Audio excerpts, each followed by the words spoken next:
کہانی نامہ میں خوش آمدید، جہاں ہم عالمی ادب کی گہرائیوں میں اترتے ہیں اردو میں۔ آج ہماری گفتگو کا مرکز ہے ایلبرٹ کیمو کا شہر آفاق ناول دا پلیگ یعنی طاعون، اور خاص طور پر آج ہم اس کے پہلے حصے پر بات کریں گے۔ جی ہاں، اور گفتگو شروع کرنے سے پہلے مصنف کا تعارف ضروری ہے۔ ایلبرٹ کیمو 1913 سے 1960 تک ایک فرانسیسی الجزائری فلاسفر، ناول نگار اور صحافی تھے۔ ان کا نام ظاہر ہے وجودیت یعنی ایگزسٹینشلزم اور خاص طور پر لایانیت یعنی ایبسرڈزم سے جڑا ہے۔ وجودیت اور لایانیت، اچھا، یعنی یہ خیال کہ انسانی زندگی کا اپنا کوئی مطلب نہیں ہے شاید، اور کائنات ہماری معنی کی تلاش میں وہ بالکل لا تعلق ہے۔ بالکل، کیمو کی تحریریں اسی کشمکش کو، اسی جدوجہد کو دکھاتی ہیں کہ ایک بے ترتیب، بظاہر بے معنی دنیا میں انسان کیسے جیے، کیسے وقار، ذمہ داری اور دوسروں کے ساتھ جڑ کر اپنے وجود کو کوئی مطلب دے۔ اور ان کے مشہور کاموں میں دی اسٹرینجر، دا فال اور یقیناً دی پلیگ شامل ہیں۔ انہیں 1957 میں ادب کا نوبل انعام بھی ملا تھا۔ صحیح۔ اور دی پلیگ یہ 1947 میں شائع ہوا اور واقعی ایک بہت طاقتور ناول ہے۔ کہانی الجیریا کے شہر اوران میں ہے، وہاں طاعون کی ایک مہلک وبا پھیلتی ہے۔ لیکن یہ صرف بیماری کی کہانی تو نہیں ہے نا؟ نہیں، بالکل نہیں، یہ اس سے کہیں زیادہ گہری ہے۔ کیمو اس سے ایک استعارے کے طور پر استعمال کرتے ہیں، یعنی انسانی مصائب، جنگ کی تباہی اور وجود کی وہی بے معنویت، ایبسرڈٹی جس کا ہم ذکر کر رہے تھے، اس کا سامنا کرنے کے لیے۔ تو یہ ناول اصل میں کیمو کے فلسفے کو عملی شکل میں دکھا رہا ہے کہ جب حالات بالکل بے قابو لگیں، بے معنی لگیں، تب بھی انسان کا رد عمل کیسا ہے، اس کی ہمت، اس کا دوسروں کے ساتھ کھڑا ہونا، یہی سب کچھ ہے نا؟ بالکل۔ اچھا، ایک چھوٹی سی وضاحت بھی کر دیں یہاں۔ ہماری یہ گفتگو تعلیمی مقاصد کے لیے ہے۔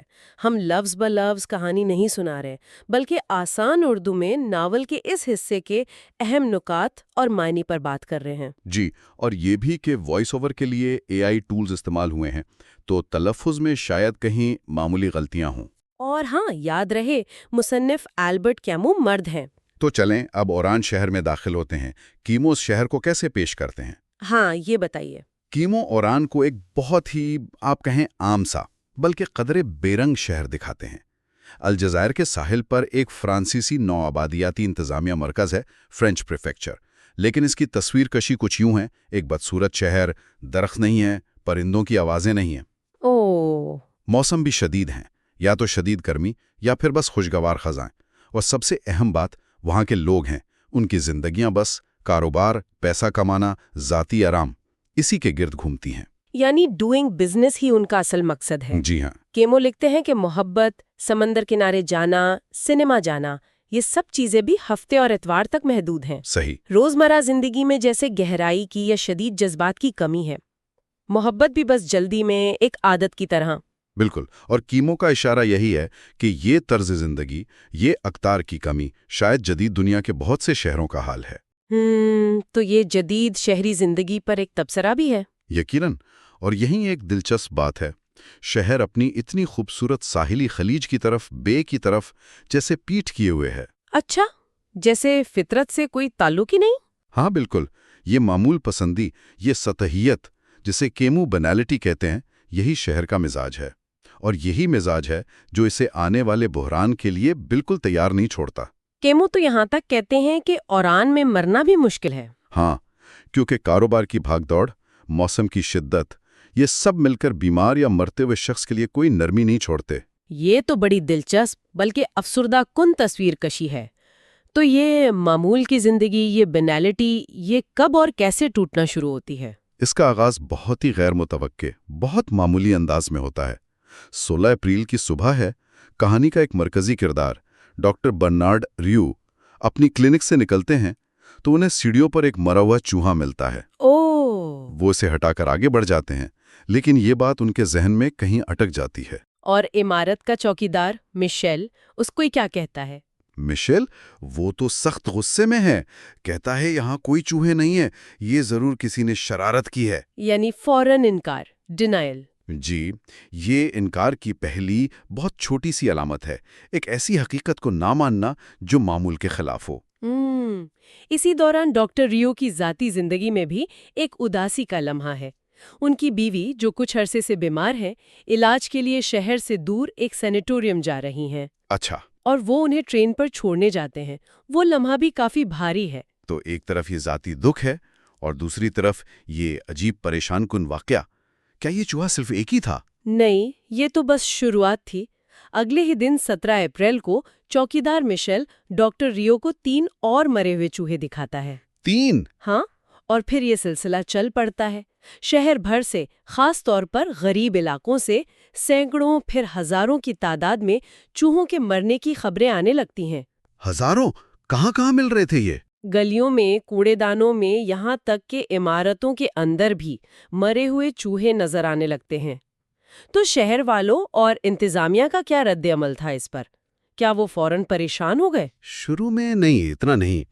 لوگ حیران ہوتے ہیں، کچھ پریشان بھی ہوتے ہیں، لیکن زیادہ تر اسے ایک عجیب کہانی، کیوریس سٹوری سمجھ کر نظر انداز کر دیتے ہیں۔ اچھا۔ مقامی اخباروں میں خبریں چھپتی ہیں، لیکن شہری انتظامیہ، میونسپلٹی، وہ کوئی ٹھوس قدم اٹھانے میں بہت سست ہے۔ یہ پھر وہی انکار والی بات آ گئی ہے نا؟ بالکل۔ کیمو یہاں یہی دکھا رہے ہیں کہ کیسے معاشرے اپنی روزمرہ کی روٹین میں مگن کسی غیر معمولی خطرے کو یا تو پہچان نہیں پاتے یا پہچاننا نہیں چاہتے۔ اسی دوران کہانی میں کچھ اور کردار بھی سامنے آتے ہیں جو اس بحران کو سمجھنے میں مدد دیتے ہیں۔ عرب آبادی کے حالات پر رپورٹ بنانے آئے ہیں۔ وہ ڈاکٹر ریو سے ملتے ہیں، لیکن ڈاکٹر اس وقت ظاہر ہے ان چوہوں کے معاملے میں الجھے ہیں، زیادہ توجہ نہیں دے پاتے۔ اور پھر ہے جین ٹیرو، ایک نیا اور کچھ پراسرار سا شخص ہے شہر میں۔ ایک نوٹ بک رکھتا ہے اور اپنے مشاہدات لکھتا رہتا ہے۔ وہ ان چوہوں کے مرنے کو کہتا ہے بہت عجیب۔ ٹیرو کی نوٹ بک، اس میں کیا خاص بات ہے؟ وہ کیا لکھ رہا ہے؟ ٹیرو شہر کی چھوٹی چھوٹی بظاہر بے معنی تفصیلات نوٹ کرتا ہے، جیسے ٹرام کا کنڈکٹر کیا کہتا ہے، ایک بوڑھا آدمی جو بیلکونی سے نیچے بلیوں پر تھوکتا ہے، اوہ، ہوٹل میں ٹھہرائے خاندان، اس طرح کی۔ یہ مشاہدات اہم ہیں کیونکہ یہ وبا سے پہلے کی جو عام زندگی تھی نا، اس کی لائنیت یا اس کے عجیب پن کو پکڑتے ہیں۔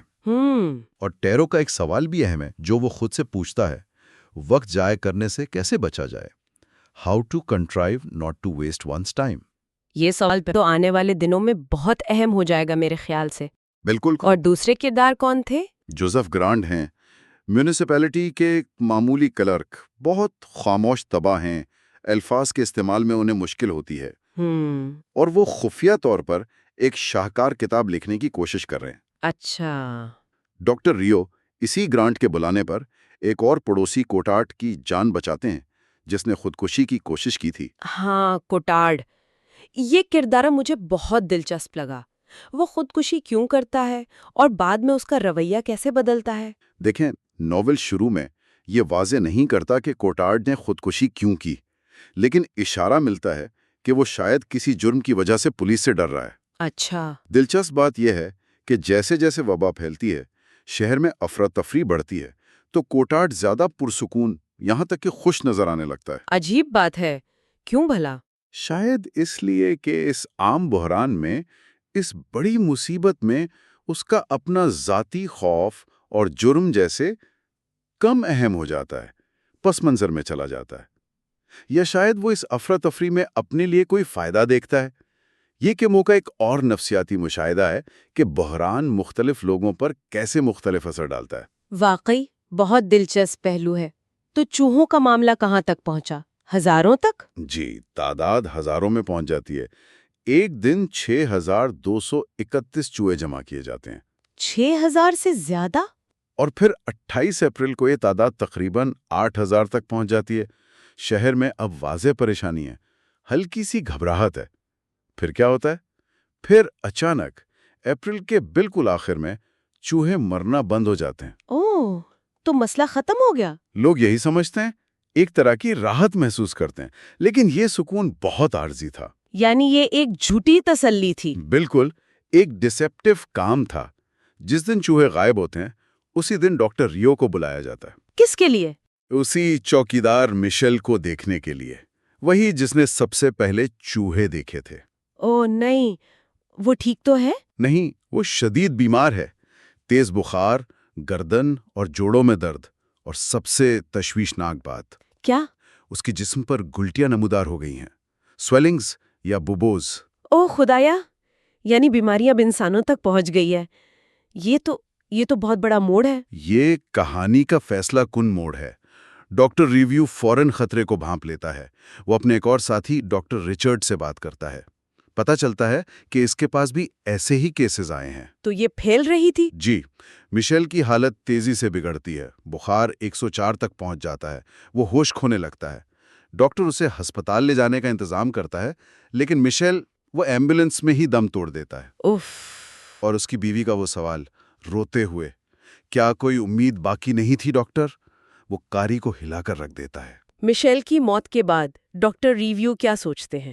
کیا وہ اسے فوراً تعاون مان لیتے ہیں؟ انہیں شدید شبہ ہوتا ہے۔ وہ اپنے ایک پرانے تجربہ کار ساتھی ڈاکٹر کیسٹل سے مشورہ کرتے ہیں۔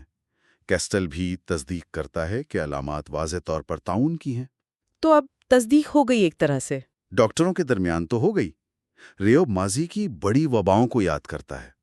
قسطنطنیہ میں روزانہ 10,000 اموات، چین میں 70 سال پہلے 40,000 چوہے مرنے کے بعد لاکھوں ہلاکتیں۔